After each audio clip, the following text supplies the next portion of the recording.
You ask Tiger to solve. This deals with linear equations with one unknown. The final result is y equals 8. Let's solve it step by step. Group all y terms on the left side of the equation.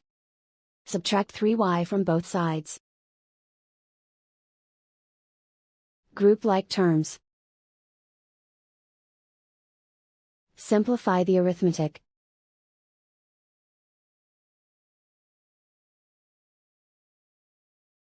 Group all constants on the right side of the equation. Subtract 56 from both sides. Simplify the arithmetic.